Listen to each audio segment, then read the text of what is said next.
नमस्ते बच्चों। पिछले क्लास में मैंने आपको बताया था कविता यह कदम का पेड़। उस कविते में बच्चों माँ के ममता और बच्चों के नटखट स्वभाव को बताया गया था। बच्चों आज की क्लास की शुरुआत करते हैं। आज का हमारा टॉपिक है श्रेष्ठ कौन। बच्चों इस पाठ में यह कहानी श्रीमती पूजा सिंधवी द्वारा लिखा गया है। वो हिंदी के प्रसिद्ध लेखिका हैं। बच्चों यह कहानी बहुत ही रोचक है। इस कहानी में बच्चों शरीर के अंग, हमारे कान, आंख, नाक, आवाज, ये सभी आपस में झगड़ा कर रहे हैं। वो बोलते हैं कि मैं श्रेष्ठ हूँ। कान बोलता है मैं श्रेष्ठ हूँ, आंख बोलता है मैं श्रेष्ठ हूँ।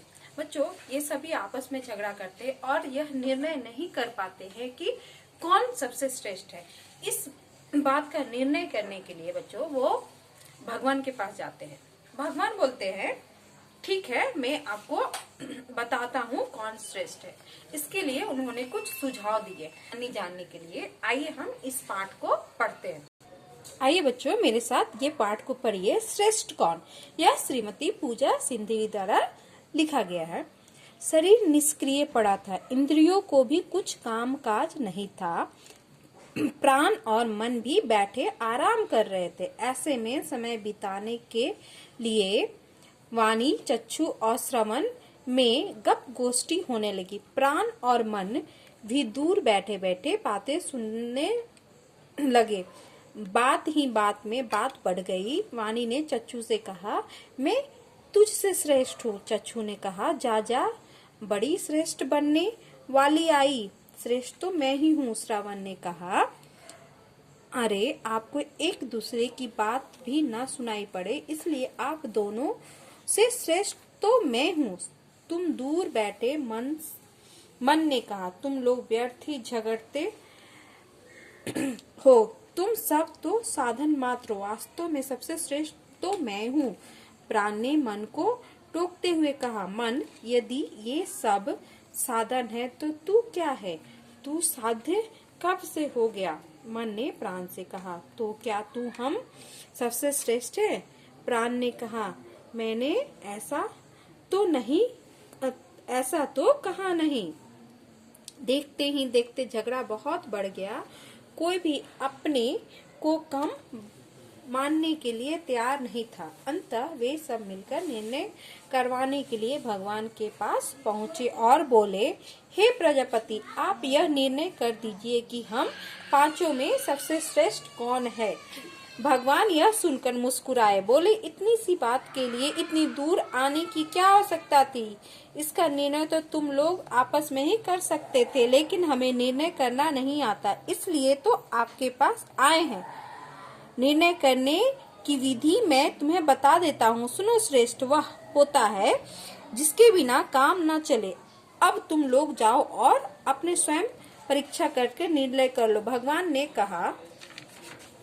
पांचों को जगत पिता भगवान की बात अच्छी लगी। वे संतुष्ट होकर लौट आए। शरीर तो अभी भी निठल्ला सोया पड़ा था। सब शरीर में अपने अपने स्थान पर चुपचाप जा बैठे। परीक्षा का दिन निश्चय किया गया। निश्चय समय पर परीक्षा शुरू हुई। झगड़ा वाणी ने ही शुरू किया था, इसलिए उसी से परीक्षा भी शुरू हुई। वाणी कहने लगी जगत पिता ने कहा है कि श्रेष्ठ वह होता है जिसके बिना काम न चले। अभी मैं तुम्हें छोड़कर चली जाऊं तो तुम सबका काम ठप हो जाएगा, इसलिए सीधी तरह से मुझे श्रेष्ठ मान लो, नहीं तो मैं यहाँ से चली। वाणी समझती थी कि सब उससे रुक जाने की प्रार्थना करेंगे, लेकिन किसी ने उसकी तरफ आंख उठाकर भी नहीं देखा। वाणी उन्हें छोड़कर चली गई।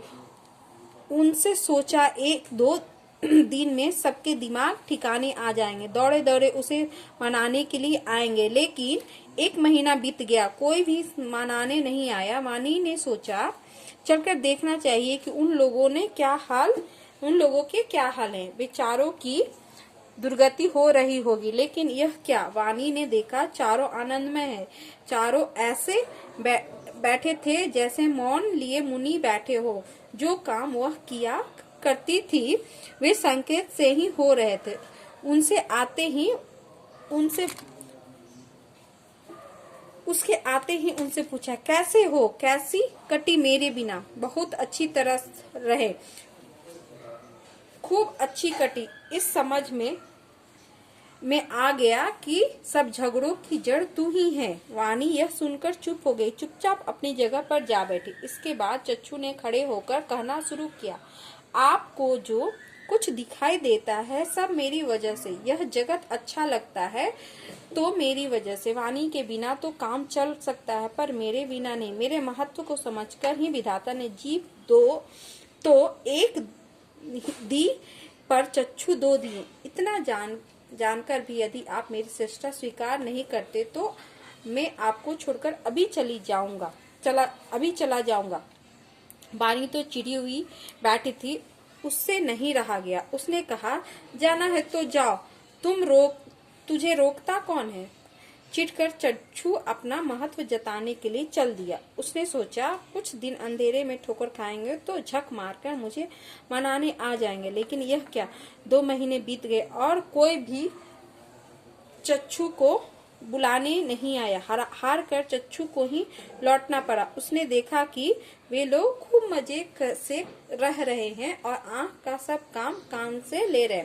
चच्चू को समझ में आ गया कि उसके बिना उनका काम चल गया। फिर भी उनका महत्व जताने के लिए उसने कहा, आ गई इतने दिनों में अकल ठिकाने? हमारी अकल तो ठिकाने ही थी, तुम्हारी नहीं आई सो अवश्य ठिकाने पर आ गई।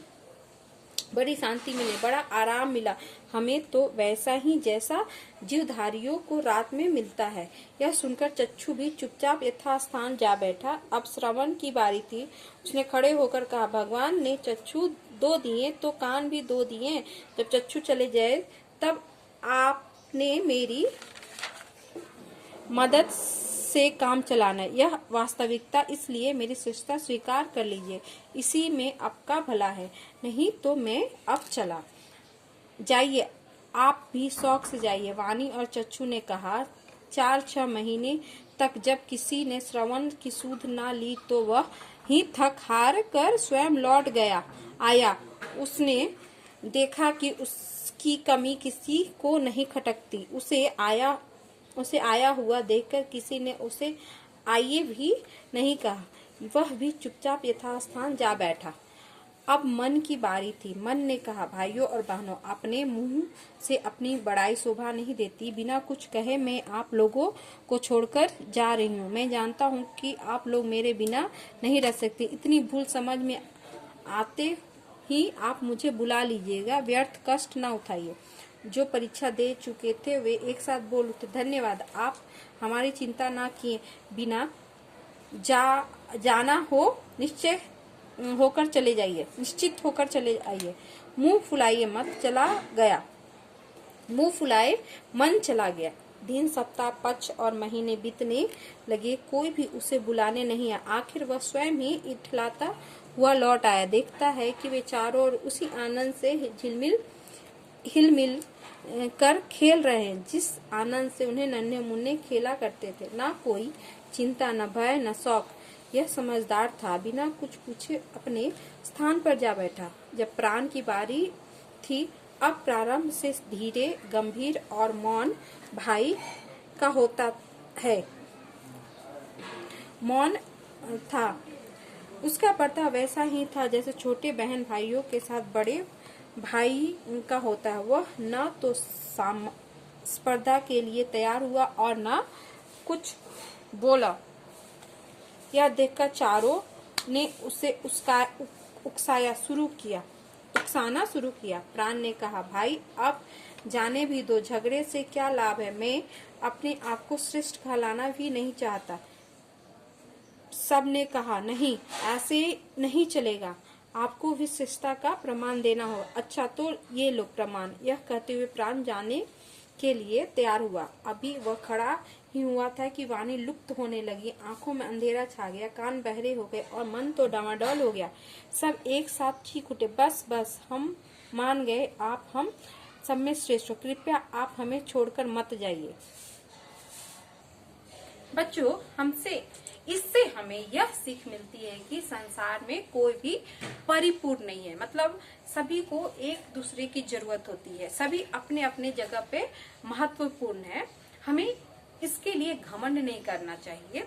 आपस में मिलकर एक दूसरे की मदद करके से ही सभी का हित होता है और वह काम संपूर्ण होता है। बच्चों, इस पाठ को पढ़ते समय हम लोगों ने कठिन शब्द और शब्दार्थ पाया है। बच्चों, आइए मेरे साथ कठिन शब्द पढ़िए। कठिन शब्द है बच्चों, निष्क्रिय, गप गोष्ठी, वास्तव, मुस्कुराए, आनंदमय, श्रेष्ठता, श्रेष्ठ, निठल्ला, चक्षु, भगवान, वाणी, श्रवण।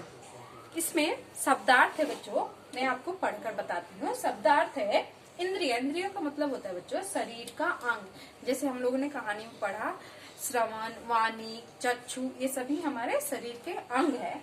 चक्षु मीन्स होता है आंख, वाणी का मतलब होता है बोल, श्रवण का मतलब होता है कान, लुप्त, लुप्त मीन्स गायब हो जाना, ठप मतलब बंद, डावाडोल मतलब अधीर, व्यर्थ मीन्स बेकार, निठल्ला का मतलब होता है निकम्मा, जो काम धाम ना करे, ईश्वर, भगवान, निष्क्रिय मीन्स काम धाम न करने वाला। बच्चों, आपने कहानी को पढ़ा, उसके अर्थ को समझा, साथ में हम लोगों ने कठिन शब्द और शब्दार्थ पढ़ा। बच्चों, अच्छे से आप इस कहानी को 2 बार पढ़िए, ये बहुत ही रोचक कहानी है, आपको अच्छा लगेगा इस कहानी को पढ़ते हुए। साथ में आप कठिन शब्द और शब्दार्थ का भी अभ्यास करिए। बच्चों, धन्यवाद।